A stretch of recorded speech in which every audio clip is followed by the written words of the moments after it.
Welcome in GA 10X. Press the bell icon and subscribe button if not subscribed yet. 11th class में सबसे पहले हम लोग set theory के बारे में जानेंगे। सेट थ्योरी दो वर्ड से बना हुआ है, first set and second one is theory.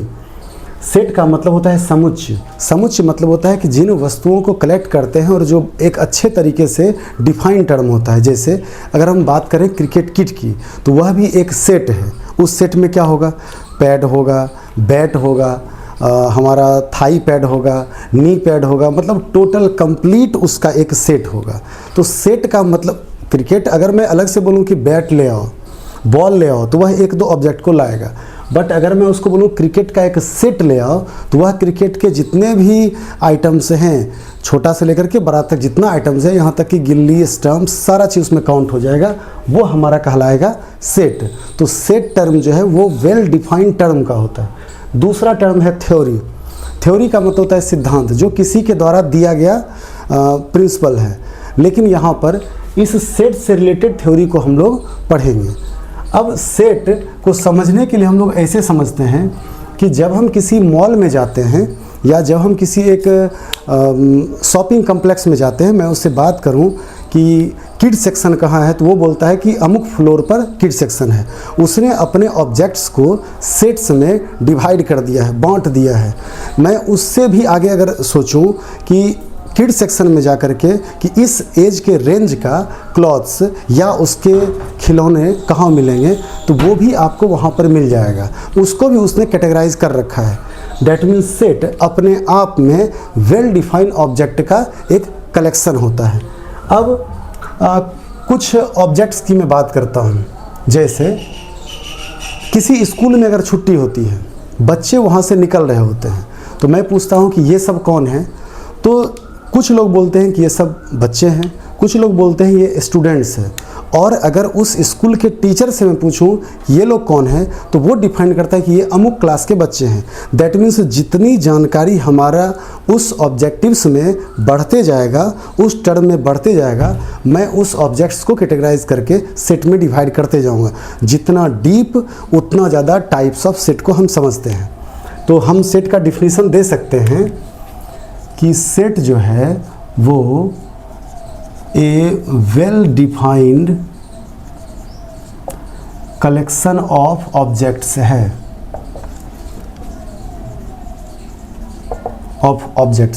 मतलब यहाँ पर जितना भी आंसर आएगा अलग अलग लोगों का, सबका सेम होगा। मैं एक एग्जांपल लेता हूँ यहाँ पर। अगर मैं एक एग्जांपल लूँ, a name of months starting with J, महीनों का नाम जो जे से स्टार्ट हो, वो क्या हो जाएगा? वो देखिए, नेम ऑफ मंथ्स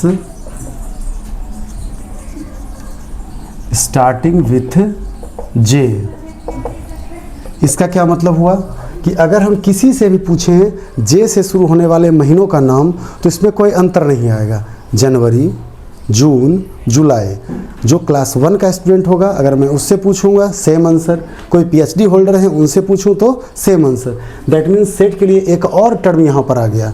अब यहाँ क्या टर्म आ गया कि कोई कंट्राडिक्शन नहीं होगा, सबके लिए आंसर क्या होगा? सेम होगा। तो मैंने यहाँ पर लिखा जनवरी, जून एंड जुलाई। यहाँ कोई कंट्राडिक्शन नहीं, ये नो कंट्राडिक्शन। अब एक और एग्जांपल लेता हूँ मैं। अगर मैं उसको पूछूं कि name of your favourite cricketer, अपने फेवरेट क्रिकेटर का नाम बताओ, तो क्या लगता है आपको? अगर क्लास में 30 बच्चे हो, तो क्या 30 बच्चों का आंसर सेम होगा? किसी को विराट कोहली पसंद है, किसी को हार्दिक पांड्या पसंद है, कोई हमारी गर्ल्स स्टूडेंट है, उनको स्मृति मंधाना पसंद है। अब यहाँ पर क्या हुआ कि कलेक्शन हमारा वही है, ग्रुप हमारा क्रिकेटर्स का ही है, बट हर बच्चों का जो फेवरेट क्रिकेटर होगा वो चेंज होते जाएगा। Name of your favourite cricketer, यहाँ पर क्या होगा? सारे बच्चों का जो आंसर्स आएगा वो डिफरेंट होगा। और जहाँ पर जिस ग्रुप में आंसर डिफरेंट होना शुरू हो जाए वो हमारा सेट नहीं होगा, वो कहलाएगा कलेक्शन। वो क्या कहलाएगा? कलेक्शन। दैट मीन्स यहाँ कोई रूल नहीं है, नो रूल्स। या ये भी कर सकते हैं कि इसका जो आंसर है वो डिफरेंट आएगा, यहाँ पर कोई नियम काम नहीं कर रहा है, केवल आपको उस ग्रुप से अपने हिसाब से आंसर ले लेना है। तो जिस ग्रुप के बारे में सबका आंसर सेम हो वो हमारा सेट कहलाएगा। जिस ग्रुप में सबका आंसर डिफरेंट हो वो हमारा कलेक्शन कहलाएगा। तो दो वर्ड को हमने समझ लिया, सेट एंड कलेक्शन। ये दो वर्ड हमारा बेसिक है इस चैप्टर का। कुछ और भी एग्जांपल्स हम लोग ले सकते हैं, जैसे b इक्वल टू बी ले लिया है, c equal to natural numbers after 100, मतलब 100 के बाद 100 के बाद जो नेचुरल नंबर्स है, तो कितना भी बोक्का बच्चा रहेगा वो क्या बोलेगा? 101, 102 एंड सो ऑन आगे जाते जाएगा। कोई भी इसका काउंटिंग 99 से स्टार्ट नहीं करेगा। बट अगर मैं पूछूं कि योर डेट ऑफ बर्थ क्या लगता है? जितने क्लास में बच्चे हैं सबका डेट ऑफ बर्थ सेम होगा? आंसर क्या होगा इसमें आंसर डिफरेंट हो जाएगा। और जहाँ पर आंसर डिफरेंट हुआ वो कहलाएगा कलेक्शन, और जहाँ पर आंसर सेम हुआ वो कहलाएगा सेट। ये बेसिक डिफरेंस है सेट और कलेक्शन में। समझ में आ गया? अब हम लोग नेक्स्ट चलते हैं। चलिए, जिन बच्चों को ज़रूरत है वो लोग नोट डाउन कर लें या फिर इसका स्क्रीनशॉट रख लें, बाद में अपना इसका नोट डाउन करेंगे। नेक्स्ट हम लोग अब चलते हैं सेट और उसके एलिमेंट्स को कैसे लिखा जाता है। बिल्कुल आसान भाषा में समझिए, कोई यहाँ पर आपका लेवल जो है वो बहुत ज़्यादा नहीं है। आप यहाँ से अगर समझते हैं तो आप अपने लेवल वाइज सेट को और अच्छे तरीके से समझते जाएगा। मैथ्स को आप इम्प्रूव कर सकते हैं। सेट को हमेशा डिनोट करते हैं इंग्लिश के कैपिटल लेटर्स से। किससे डिनोट करेंगे? इंग्लिश के कैपिटल लेटर्स से। तो जब हम कैपिटल लेटर से डिनोट करेंगे तो उसके एलिमेंट को इस तरह से डिनोट कर सकते हैं, A B C D E। अब ये हमारा कहलाएगा सेट। ये क्या कहलाएगा? सेट। एंड ये सारा क्या कहलाएगा? ये कहलाएगा एलिमेंट्स। ये क्या कहलाएगा? एलिमेंट्स। अब A is the element of A, B is the element of A, C is the element of A। That means जब हम बोल रहे हैं कि A is the element of A, that means element का कोई एक सिंबल होना चाहिए कि वो इसका एलिमेंट है। तो A is the element of A, ये सिंबल है एलिमेंट ऑफ या बिलोंग्स टू। ये क्या हो जाएगा? एलिमेंट ऑफ और बिलोंग्स टू। तो A is the element of A। अब एलिमेंट को समझने के लिए मैं थोड़ा सा एक और ट्रिक्स आपको बता देता हूँ। ब्रैकेट का फर्स्ट एंड ब्रैकेट का लास्ट जो यहाँ पर डिनोट किया गया है, आप इसको ढक दीजिए और आपको एलिमेंट जिस फॉर्म में दिख रहा है वो उसका उसी फॉर्म में एलिमेंट होगा। क्या अब ईच एलिमेंट जो यहाँ पर हमारा लिखा गया है इसके साथ कोई ब्रैकेट है, कोई सिंबल है? नहीं है। तो जैसे है वैसे एलिमेंट होगा। अब एक क्वेश्चन आ रहा है कि जैसे है वैसे एलिमेंट का क्या मतलब है? मैं एक और सेट आपको यहाँ पर राइट साइड बना रहा हूँ। B equal to 1 2 3 4 and 5। अब यहाँ पर क्या है? देखिए, A के पास 5 एलिमेंट, A है 5 एलिमेंट्स, बट B के पास कितना एलिमेंट है? 1 2 3 एंड 4। B के पास केवल 4 एलिमेंट्स है। अब इसमें क्या है? हमने अभी जस्ट ट्रिक्स बताया था कि ब्रैकेट का फर्स्ट एंड लास्ट जो डिनोट किए हैं उसको ढक दिया। हमारे पास जो एलिमेंट जिस फॉर्म में है, जैसे आपको दिख रहा है वो वैसे ही एलिमेंट होगा। That means 1 is the single element without bracket of B। 2 3 comes together. 2 3 जो है वो क्या होगा? एक साथ आएगा, ये इसका एक सिंगल एलिमेंट होगा। 1 is the element of B but 2 is not element of B। क्यों? क्योंकि 2 जब भी आएगा तो 3 के साथ आएगा। 2 3 is one of the elements of B. 2 3 एक सिंगल एलिमेंट होगा बी का। 3 भी, अब अगर आप 2 को ऐसे लिख दो ब्रैकेट के साथ कि 2 एलिमेंट है बी का, आपने तो बोला कि 2 ब्रैकेट में है तो एलिमेंट हो जाएगा, नहीं, 2 3 के साथ आएगा। तो 2 is not element of B. जब भी आएगा तो 2 3 एक साथ आएगा। 2 3 एक साथ सिंगल एलिमेंट होगा बी का। ओके, नेक्स्ट अब हम लोग देखते हैं यहाँ पर इसको एलिमेंट्स को लिखने का तरीका क्या है। जब भी आप एलिमेंट को लिखेंगे तो प्रत्येक एलिमेंट में बीच में कोमा का यूज़ करेंगे। अगर आप कोमा का यूज़ नहीं करते हैं तो उसका मीनिंग जो है कुछ और हो जाएगा। आगे हम लोग देखेंगे विदाउट कोमा यहाँ पर इसको क्या कहते हैं। तो ये हो गया एलिमेंट और सेट को डिनोट करने का तरीका। नेक्स्ट हम लोग ऐसे भी समझ सकते हैं एक और, कि इसी एलिमेंट को अगर मैं ये लिखूं कि first five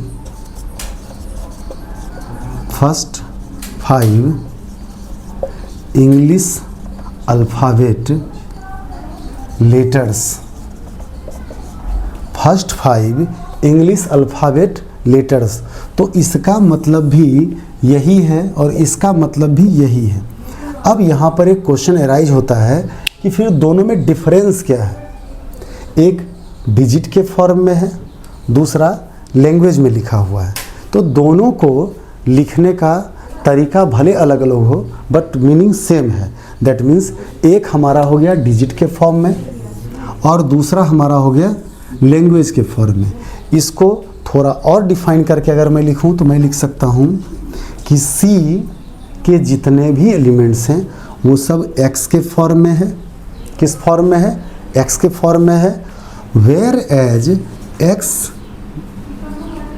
is a letter of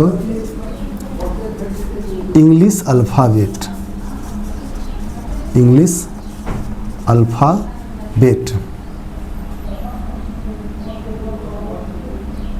just preceding f, x such that x is a letter of English alphabet just preceding f, जो f के ठीक पहले आता है। यहाँ पर जो मैंने a लेटर लिखा है ना, वो a लेटर इसके लिए है। मैं इसको अलग भी कर रहा हूँ। इसको हम लोग क्या पढ़ेंगे?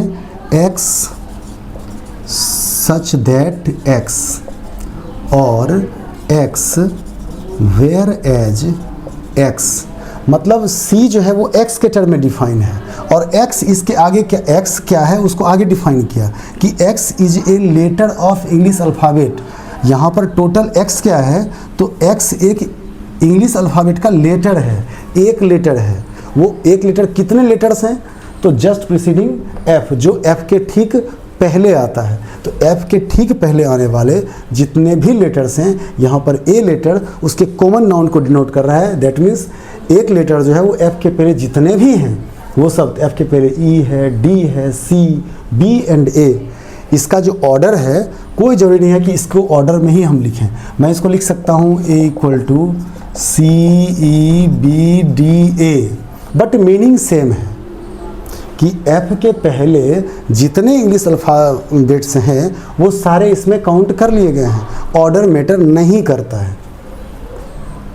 अब आप इसमें से देख लीजिए, आपको जो लगे कि नोट डाउन करने का है आप उसको लिख लीजिए। समझ गए हैं बेस्ट, नहीं समझ में आया है तो आप इसका स्क्रीनशॉट रख लो या फिर इसको नोट डाउन कर लो। बच्चों अब मैं इसको इरेज कर रहा हूँ एंड नेक्स्ट हम लोग सेट को डिनोट करने का जो दोनों तरीका है मैं उस दोनों पर एक आध एग्जाम्पल देख लेता हूँ। आप बच्चों सेट को डिनोट करने का दो तरीका है। आप इसको देखिए, मैंने यहाँ पर डिवाइड कर दिया दो पार्ट में। तो सेट को कैसे डिनोट कर सकते हैं? सबसे पहला रोस्टर फॉर्म